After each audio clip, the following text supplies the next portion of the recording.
Anelle and Jihoon Part 42. Don't forget to subscribe and tap the notifications bell not to miss any part.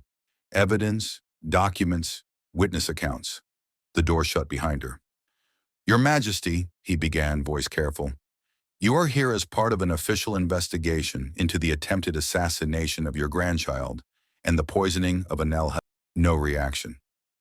You were warned repeatedly by His Royal Highness not to interfere, yet multiple witnesses and communications link you to Dr. Yoon, now in custody.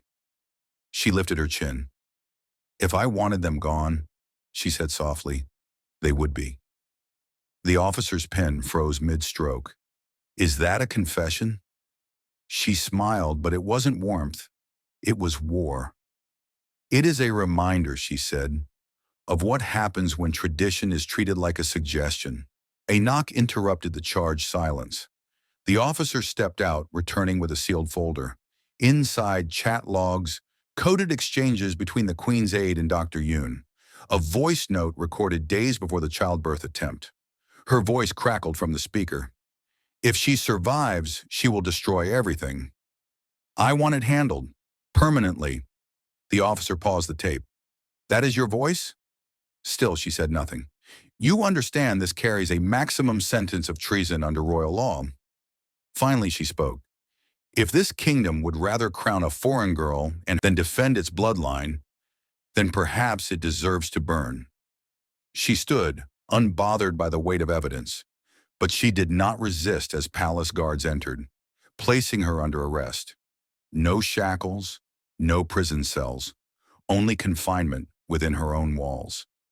And as the Queen was escorted back to the palace, the weight of a nation shifted, not with applause, but with uncertainty.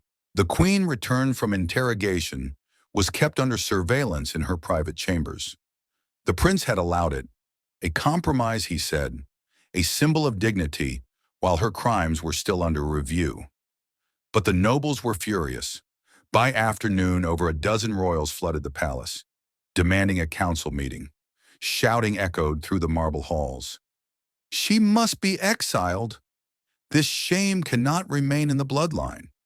Why is she allowed to sleep on silk while the child nearly died? The prince, tired and pale, sat at the head of the council chamber. She is still the queen, he reminded them. Until we strip her title legally, this is the only path left. But his voice carried no confidence, only exhaustion. Media channels switched from studio anchors to raw protest footage, interviewing people in the crowd. And the voices were strong, clear, unexpected. A middle-aged Korean man holding a painted sign of Anelle and Jihoon. Jihoon is one of us. We've watched him grow up. And Anelle, she's not a foreigner in our hearts. A college girl with dyed pink hair and a sketchbook in her bag. Her skin? Her country? Who cares? Love like that is rare. Jihoon found peace in her. We'll protect that peace.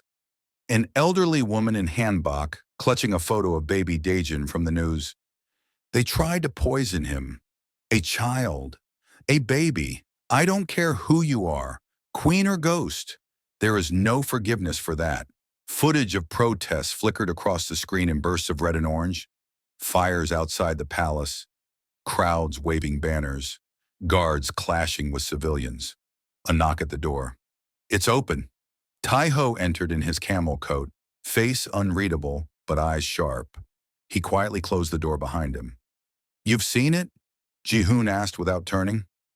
All of it, Tae-ho said, walking to the window. The people are at the gates.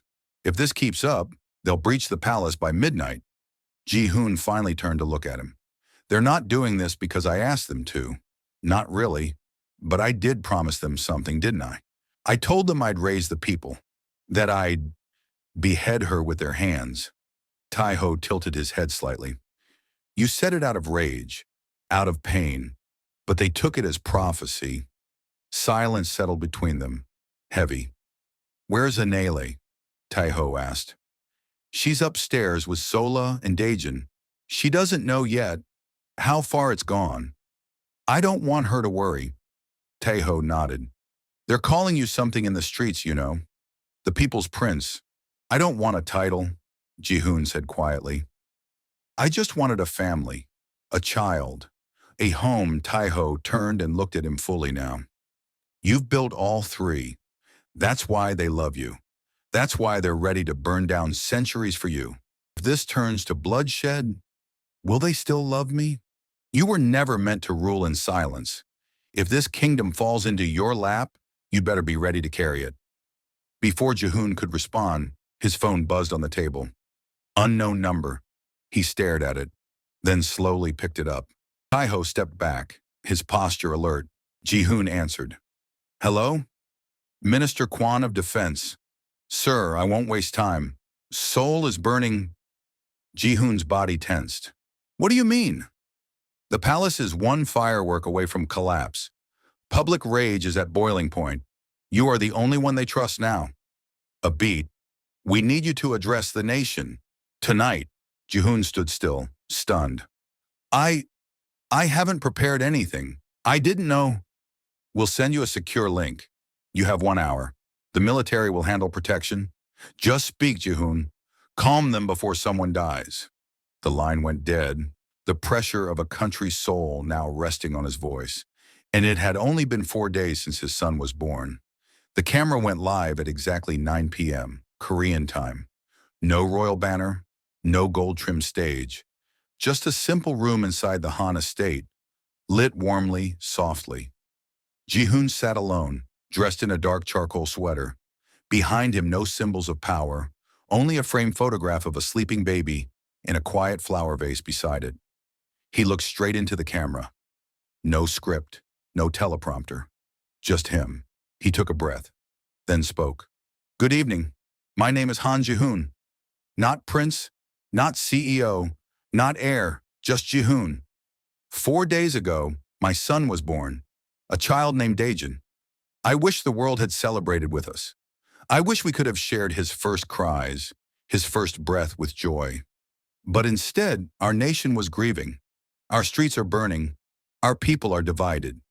He paused, eyes steady. I know why you are angry. I am angry too.